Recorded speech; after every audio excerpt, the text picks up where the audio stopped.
નમસ્કાર મિત્રો, આજે આપણે મીટર ટેસ્ટર પીજીવીસીએલનું એક જૂનું પેપર જોવાના છીએ. તો એની અંદર વાત કરીએ મિત્રો, તો પ્રશ્ન નંબર 1 છે કે વોલ્ટેજ કોઇલ ખાલી જગ્યા તારની બનેલી હોય છે. તો મિત્રો વોલ્ટેજ કોઇલ અને બીજી આવે કરંટ કોઇલ. તો વોલ્ટેજ કોઇલ અને કરંટ કોઇલ વચ્ચે કેટલીક સમાનતાઓ અને એકદમ વિરોધાભાસ છે. તો વોલ્ટેજ કોઇલની અંદર તારના આટાની સંખ્યા વધુ હોય છે, તાર પાતળું હોય છે અને આ કોઇલનો અવરોધ વધુ હોય છે. એટલે જો વોલ્ટેજ કોઇલ હોય તો આંટાની સંખ્યા વધારે હશે. બીજા નંબરની વાત કરીએ તો એના તાર એકદમ પતળા હશે, જ્યારે કરંટ કોઇલની અંદર તારના આંટાની સંખ્યા ઓછી અને વાયર જાડા હશે. તો અહીંયા ઓપ્શન જોઈએ મિત્રો કે પાતળા તારની હોય છે. આપણે આગળ વાત કરીએ એ પ્રમાણે વોલ્ટેજ કોઇલ જે છે એના તાર પાતળા હોય છે અને આંટાની સંખ્યા વધુ હોય છે. એના પછીનો પ્રશ્ન જોઈએ કરંટ કોઇલ. ચલો એ જ પ્રશ્ન આવી ગયો. તો કરંટ કોઇલની વાત કરીએ તો કરંટ કોઇલના આંટા ઓછી સંખ્યામાં હોય છે અને જાડા હોય છે. તો ઓછા અને જાડા. વીજ દબાણ માપવા માટે કયું મીટર વપરાય છે? આપણે બધા જાણીએ છીએ કે વીજ દબાણ માપવા માટે વોલ્ટ મીટરનો યુઝ થતો હોય છે. ત્યારબાદ આપણે જોઈએ અહીંયા પ્રશ્ન છે મેજર રેઝિસ્ટન્સ મેજર કરવા માટે, ખાસ કરીને ઇન્સ્યુલેશન રેઝિસ્ટન્સ મેજર કરવા માટે ઉપયોગ થતો હોય છે. એ મીટરનો ઉપયોગ કરંટ માપવા માટે થતો હોય છે. ઓકે, તો એના પછીનો પ્રશ્ન જોઈએ ઇલેક્ટ્રોમિકેનિકલ મીટર. ઇલેક્ટ્રોમિકેનિકલ કોઈ પણ પ્રકારનું મીટર હોય મિત્રો તો એ મ્યુચ્યુઅલ ઇન્ડક્શનના સિદ્ધાંત ઉપર કાર્ય કરતું હોય છે. તો એ ઇલેક્ટ્રોમિકેનિકલ મીટર ને મ્યુચ્યુઅલ ઇન્ડક્શન એટલે કે વિદ્યુત પ્રેરણના સિદ્ધાંત ઉપર કાર્ય કરે છે.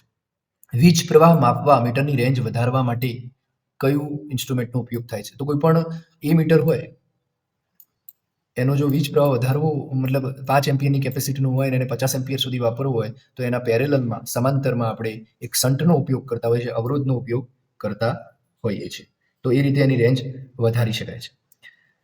વોલ્ટ મીટરની રેન્જ વધારવાની હોય, આ તો કરંટ મીટર એ મીટરની રેન્જ વધારવાની વાત હતી, અથવા જો વોલ્ટ મીટરની રેન્જ વધારવાની હોય તો એની આપણે સિરીઝમાં જોડાણ કરતા હોઈએ. વોલ્ટ મીટર હોય તો એના સિરીઝમાં આપણે આની વસ્તુનું જોડાણ કરતા હોઈએ. એવી રીતે એની રેન્જ વધતી હોય છે. અહીંયા એ જ પ્રશ્ન આવી વીજ પ્રવાહ માપવા મીટરની રેન્જ વધારવા માટે સિરીઝમાં આપણે મીટરની સમાંતરમાં વીજ પ્રવાહ માપવા કરંટની વાત કરેલી છે મિત્રો.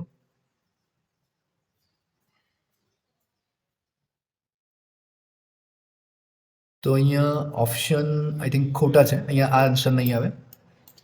મીટરની સિરીઝમાં વીજ પ્રવાહ જ છે. અહીંયા શું હતું?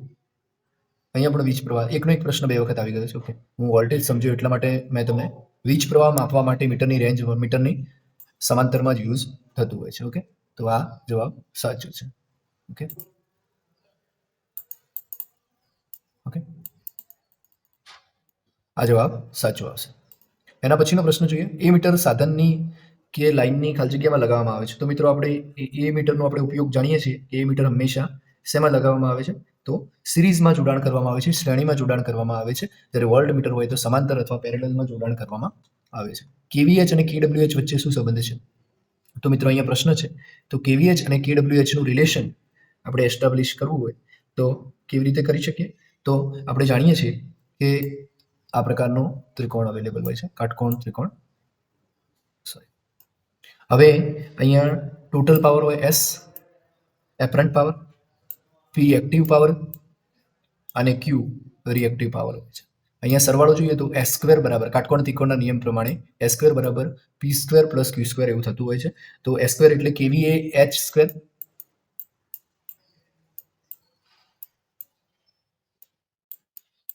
એક્ટિવ પાવર એટલે KW સ્ક્વેર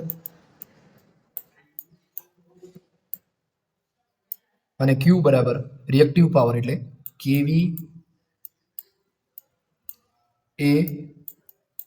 RH. હવે કાટકોણ ત્રિકોણના નિયમ પ્રમાણે S સ્ક્વેર બરાબર P square plus Q square થાય તો હવે આપણે આને KVH એટલે શું? તો અને KWH એનું રિલેશન શોધવાનું છે.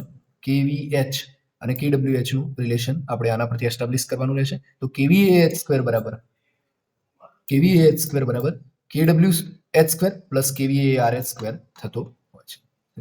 KWH square KVARH square RH square તરીકે ઉપયોગ થતો હોય છે. પીટી એટલે શું? તો પીટી એટલે મિત્રો પોટેન્શિયલ ટ્રાન્સફોર્મર તરીકે એનો ઉપયોગ થતો હોય છે. અવરોધોને સિરીઝમાં જોડવામાં આવે તો કુલ અવરોધની અંદર મિત્રો વધારો થતો હોય છે અને અવરોધને જો શ્રેણીમાં જોડાણ કરવામાં આવે, અવરોધને જો સમાંતરમાં જોડવામાં આવે, સમાંતરમાં અવરોધને જો જોડવામાં આવે તો તેના અવરોધમાં ઘટાડો થતો હોય છે. ઓકે, તો આ પ્રકારે આપણે આને સમજી શકીએ. તો અહીંયા પ્રશ્ન શું, અવરોધોને સિરીઝમાં જોડવામાં આવે તો શું થાય, તો કુલ અવરોધમાં વધારો થતો હોય છે. તો ખાસ આપણે ધ્યાન આપીશું, કુલ અવરોધમાં વધારો થાય છે. આદર્શ પાવર ફેક્ટર કેટલો હોય, તો મિત્રો પાવર ફેક્ટર છે ને 0 થી 1 ની અંદર વેરિએન્સ થતો હોય છે. જો આદર્શ પાવર ફેક્ટર એટલે કે આઈડિયલ પાવર ફેક્ટર મશીનની અંદર 1 હોવો જોઈએ. તો અહીંયા આપણે ઓપ્શન જોઈ લઈએ, તો ઓપ્શનમાં જવાબ શું છે, 1 જવાબ આવતો હોય છે. બે કેપેસિટરને સિરીઝમાં જોડવાથી શું થાય, તો મિત્રો જેમ અવરોધમાં થાય એનાથી ઉલટું થાય. અવરોધમાં જો સિરીઝમાં જોડાણ કરવામાં આવે તો અવરોધમાં વધારો થતો હોય છે, પણ કેપેસિટર જો સિરીઝમાં જોડવામાં આવે તો કેપેસિટરમાં શું થતું હોય છે, ઘટાડો થતો હોય છે. જો ખ્યાલ ના આવે તો તમે મને પૂછી શકો છો, તો આપણે એનો ડિટેલમાં એક્સપ્લેનેશન પણ જોઈશું. વોલ્ટેજ અને કરંટ વચ્ચે નીચેનામાંથી કયો સંબંધ છે, સાચો છે. તો મિત્રો વોલ્ટેજ અને કરંટ વચ્ચે શું સંબંધ છે, તો ઓહમના નિયમનો સંબંધ છે. તો V બરાબર I ઇન્ટુ R. ઓકે, તો V ભાગ્યા I બરાબર R એ રીતે સંબંધ લઈ શકે. તો કરંટ અને વોલ્ટેજ અને અવરોધનો ગુણોત્તર આ જે છે ને એ પ્રકારનો વોલ્ટેજ અને અવરોધ કરંટ એટલે I બરાબર V ભાગ્યા R તરીકે લઈ શકાય. એના પછીની વાત કરીએ HT મીટરમાં સામાન્ય રીતે ખાલી જગ્યા વોલ્ટેજ પર વપરાય છે. તો હાઈ ટેન્શન મીટરની અહીંયા મિત્રો વાત કરેલી છે. તો high tension meter generally 110 volt DC ઉપર ઉપયોગ થતો હોય છે. તો અહીંયા જવાબ આવશે 110 વોલ્ટ. વોટ એ ખાલી જગ્યાનો એકમ છે. તો મિત્રો આપણે જાણીએ છીએ વોટ એ પાવરનો એકમ છે. ઓકે, વિદ્યુત પ્રવાહનો એકમ એમ્પિયર છે. વિદ્યુત દાબ એટલે કે વોલ્ટેજ અવરોધનો એકમ ઓહમ છે. વિદ્યુત શક્તિનો એકમ મિત્રો વોટ છે. ઓકે, વોલ્ટેજને કઈ સંજ્ઞા વડે દર્શાવે, વોલ્ટેજને V વડે દર્શાવવામાં આવતો હોય છે. ELCB નું પૂરું નામ અર્થ લીકેજ સર્કિટ બ્રેકર. MCB નું પૂરું નામ થાય મિનિએચર સર્કિટ બ્રેકર. ઓકે, એના પછીનો પ્રશ્ન જોઈએ, મીટર ડિસ્પ્લેમાં MD નો અર્થ શું થાય છે. તો મિત્રો MD નો અર્થ થાય છે મેક્સિમમ ડિમાન્ડ. ઓકે, MD નો અર્થ થાય છે મેક્સિમમ ડિમાન્ડ. મેક્સિમમ ડિમાન્ડ એ કોઈ ચોક્કસ સમયે સપ્લાય સાથે જોડેલ મેક્સિમમ લોડની માહિતી આપે છે. ઓકે, તો MD નો ફૂલ ફોર્મ થાય મેક્સિમમ ડિમાન્ડ. એના પછી માત્ર રાત્રિના વીજ ગ્રાહકો વીજળીનો વપરાશ કયા સમયગાળા દરમિયાન કરી શકે છે. તો મિત્રો રાત્રિની જે વાત કરીએ આપણે, તો જનરલી રાત્રના 10 થી સવારના 6 વાગ્યા સુધીનો જે સમયગાળો છે એ રાત્રિના વીજ ગ્રાહકો માટેનો હોય છે. તો રાતના 10 થી સવારના 6. કેપેસિટર કઈ સંજ્ઞાથી દર્શાવે છે, તો કેપેસિટર C વડે દર્શાવવામાં આવતું હોય છે. ઇન્ડક્ટર L વડે, અવરોધ R વડે અને ઇમ્પિડન્સ Z વડે દર્શાવવામાં આવતો હોય છે. ઓકે, તો આ રીતે આપણે સમજી શકીએ. એના પછીનો પ્રશ્ન, LTMD ટેરિફ એટલે શું. મિત્રો LTMD ટેરિફ નો ફૂલ ફોર્મ આપણને ખ્યાલ હોય તો ખ્યાલ આવી ગયો. MD તો આપણે જોયું મેક્સિમમ ડિમાન્ડ, LT એટલે લો ટેન્શન, HTMD તો હાઈ ટેન્શન મેક્સિમમ ડિમાન્ડ થાત. તો લો ટેન્શન મેક્સિમમ ડિમાન્ડ તરીકે દર્શાવી શકાય. ઓકે, એના પછીની વાત કરીએ, સ્ટેપ અપ ટ્રાન્સફોર્મરથી શું વધારી શકાય. તો સ્ટેપ અપ ટ્રાન્સફોર્મરથી વોલ્ટેજની અંદર વધારો કરી શકાતો હોય છે.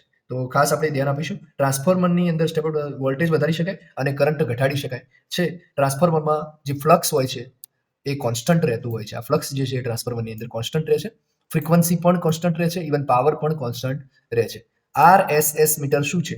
તો મિત્રો RSS મીટરની વાત કરીએ તો RSS મીટર અહીંયા ઓપ્શનની અંદર જોઈએ, reference substandard meter, reference standard meter, reference standard static metre.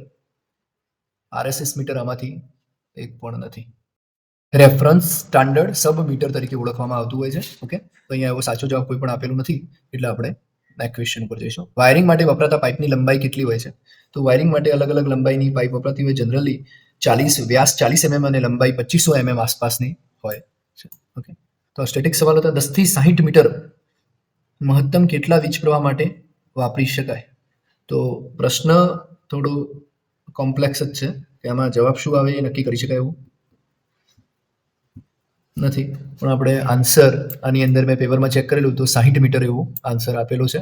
Okay, તો મિત્રો અહીંયા સુધી લેક્ચર રાખીએ છીએ. વધુ લેક્ચર્સ આના જે પાર્ટ 2, પાર્ટ 3 અને પાર્ટ 4 આવશે આપણી મીટર ટેસ્ટરની એપ્લિકેશન ઉપરથી તમને પ્રાપ્ત થશે. નોઇઝકાર્ડ એકેડમીની એપ્લિકેશન ઉપરથી પ્રાપ્ત થશે. વધુમાં આપણું જે જોઈન બટન છે ત્યાંથી પણ તમને લેક્ચરો પ્રાપ્ત થશે. તો કોઈ પણ પ્રકારનો પ્રશ્ન હોય, કોઈ પ્રકારની પાસે પેપર હોય, આપણે પ્રશ્નો જો મૂંઝવતા હોય તો આ બાબતે આપ કોમેન્ટ બોક્સની અંદર રિપ્લાય કરી શકો છો, જેથી એના વધુ વિસ્તૃત સોલ્યુશન સાથે આપની મુલાકાત કરીશું. જય હિન્દ મિત્રો.